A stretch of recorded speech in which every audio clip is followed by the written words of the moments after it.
Hey guys, so I'm sitting here wondering what I want for dinner, and it's soup season around here, and I need to bust out my crock pot.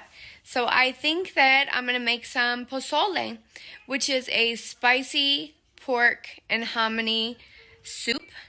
But of course, Kendra puts her own twist on it. So let's get into that kitchen.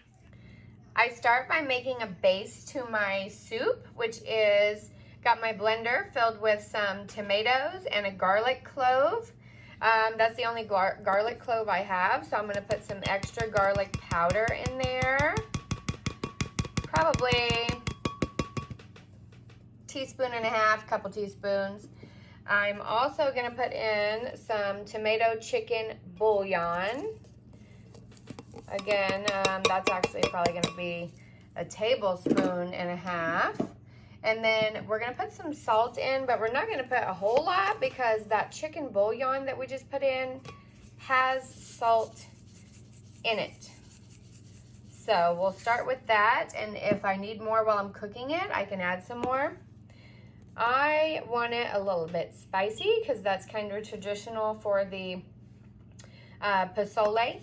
So I'm going to put some chili powder in there. I'm actually going to put a little bit more.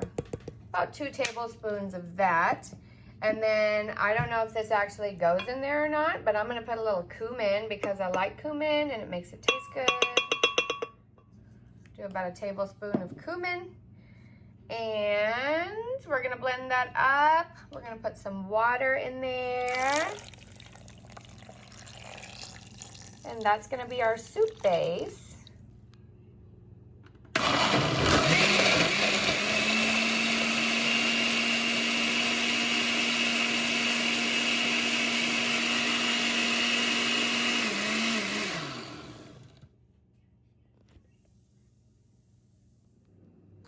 Okay, so I have a hot pan with melted lard, and I have these boneless country style pork ribs.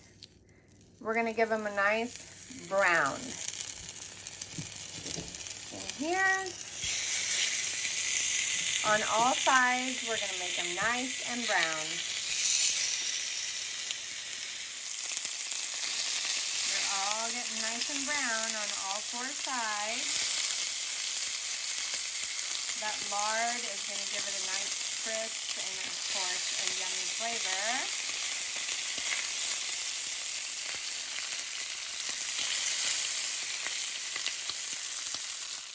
Okay, so I put the pork in the crock pot straight from the cast iron.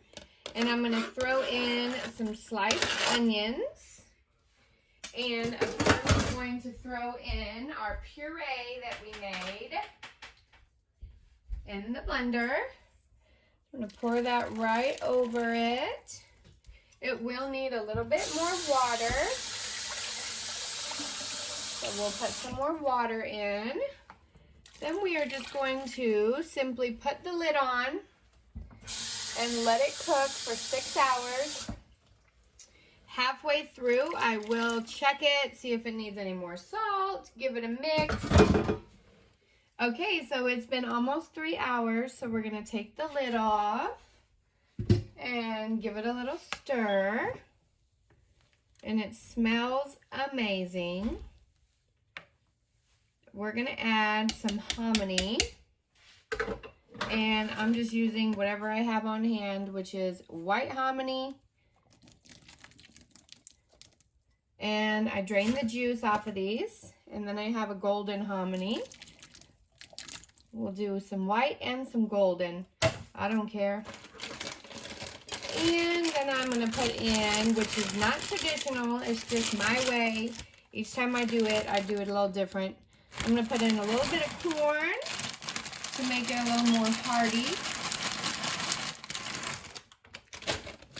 And then I'm going to do some peas and carrots.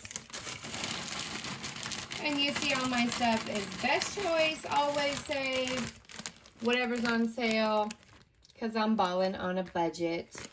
And I stay eating good. Mix all that in. And we're going to put the lid back on and let it cook for about 3 more hours.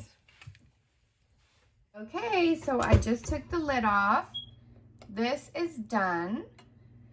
It's been cooking for a little over 6 hours. And the next thing you're gonna do is just kind of break up this meat into smaller pieces with your spoon.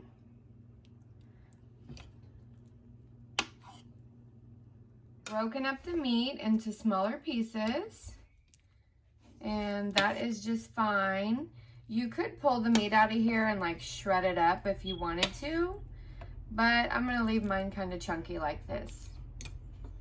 So traditionally you would serve posole with tostadas, which I don't have, but I do have some tortillas, so we're just gonna chop some up. You can leave them whole if you want to make like a whole tostada, but I'm gonna cut mine up kind of like chips and fry them. As you can see, I've cut my tortillas into little like triangle shapes, and I'm just gonna throw it in the oil and make some chips to go with our soup. These are good and crispy. I got me a basket sitting over here with some paper towels under them, and once you get them all in there,